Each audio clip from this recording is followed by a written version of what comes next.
bawah masih minim, maka pemerintah membuat sistem nih yang lagi dirintis tahun ini. Apa sistemnya? Ke depan di dalam SIM PKB itu akan ada dua user MGMP dan user organisasi profesi.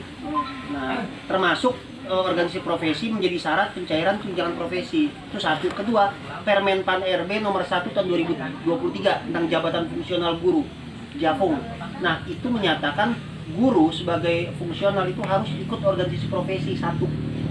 Jadi Undang-Undang Guru dan Dosen nomor 14 tahun 2005, kemudian Permen Pan RB nomor 1 2023 itu sudah mengarahkan kepada organisasi profesi.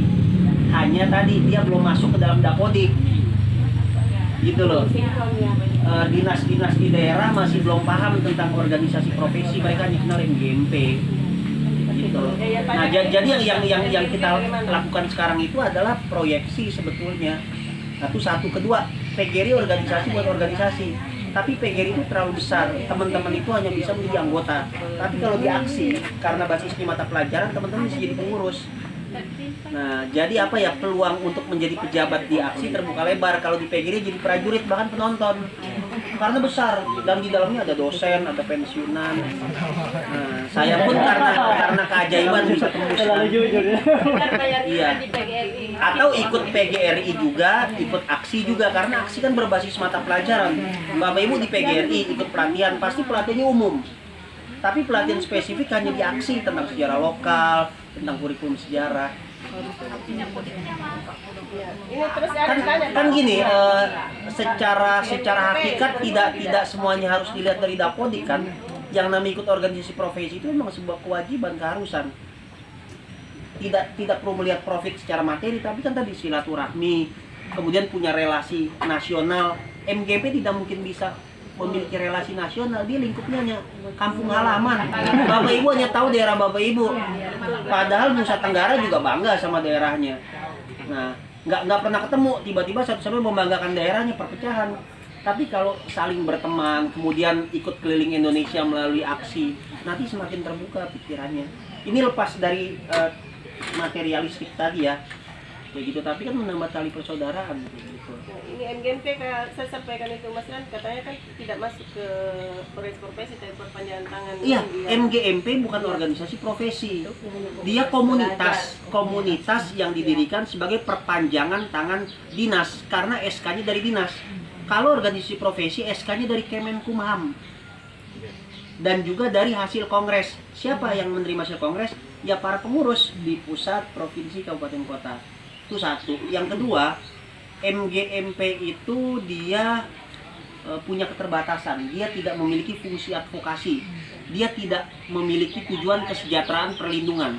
Misalkan ada guru dizolimi Pak, atau ketika ada iklan Hago, guru sejarah dihina. MGMP tidak mungkin bersuara. MGMP tidak mungkin mengkritik kekuasaan karena dia didirikan oleh kekuasaan gitu, oleh birokrasi. Yang bisa melakukan apa? Organisasi profesi. Kok bisa? Karena dia independen, berbadan hukum, dan memang didirikan untuk fungsi perlindungan, kesejahteraan, dan juga peningkatan profesi salah satunya. Nanti silakan dibaca Undang-Undang Guru dan Dosen nomor 14 tahun 2005 pasal 41 sampai 44. Dibaca juga PP 19 tentang guru. Baca juga Permendikbud 15 tentang pemenuhan beban kerja guru, kepala sekolah, pengawas sekolah. Baca juga Undang-Undang Sisdiknas nomor 20 tahun 2003 dan baca juga Permen Pan RB nomor 1 tahun 2023 tentang jabatan fungsional. Nah, itu semua landasan hukum tentang pentingnya organisasi profesi bagi guru profesional.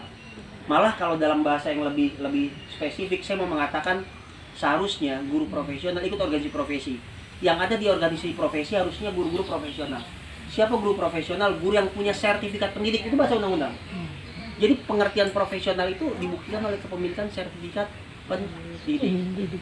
Dan harusnya syarat pencairan tunjangan profesi bagi guru profesional bukan hanya kepemilikan sertifikat 24 jam dan sebagainya, tapi juga dia harus ikut organisasi profesi. Di masa depan yang melakukan sertifikasi Pak, ini kan mimpi ya, di masa depan sudah dirancang seperti di luar negeri, harusnya melakukan itu organisasi profesi. Tapi oke lah, karena sudah terlanjur yang sertifikasi perguruan tinggi LPTK, maka ke depan kolaborasi organisasi profesi bersama LPTK melakukan sertifikasi. Nah karena itu pemerintah lagi ini menata, karena organisasi profesi banyak Pak. Karena setelah dulu kan waktu zaman Soeharto PGRI itu tunggal, karena kan fusi partai waktu itu kan, dan juga perpanjangan tangan Golkar. Setelah reformasi banyak yang berdiri, nah ini lagi terjipat oleh pemerintah. Karena kalau banyak kita bingung Pak, otoritas itu yang megang siapa? Kan harus satu otoritas, misalkan yang bisa memberikan lisensi kompetensi pendidikan sejarah harusnya asosiasi guru sejarah. Nah, kalau guru sejarah aman, tapi Mapeleng kan banyak pecah, Pak. PPKN pecah 2, IPS pecah 4, matematika pecah 2. Nah, banyak organisasi profesi itu pecah. Aksi memang ada beberapa karakteristik. MSI untuk sejarawannya, P3SI untuk perguruan tinggi pendidikan sejarah, ada PPSI perguruan tinggi sejarah, dan kita aksi guru sejarah. Di level daerah MGMP. Nah, sekarang jalan tengahnya begini, seluruh anggota MGMP harus ikut aksi supaya syarat profesional dari sisi keikutsertaan organisasi profesi itu terpenuhi. Bapak Ibu juga boleh ikut PGRI karena minimal itu satu ikut organisasi, tapi saya menyarankan PGRI itu luas, ikut dia secara umum, tapi spesifik harus di asosiasi guru sejarah.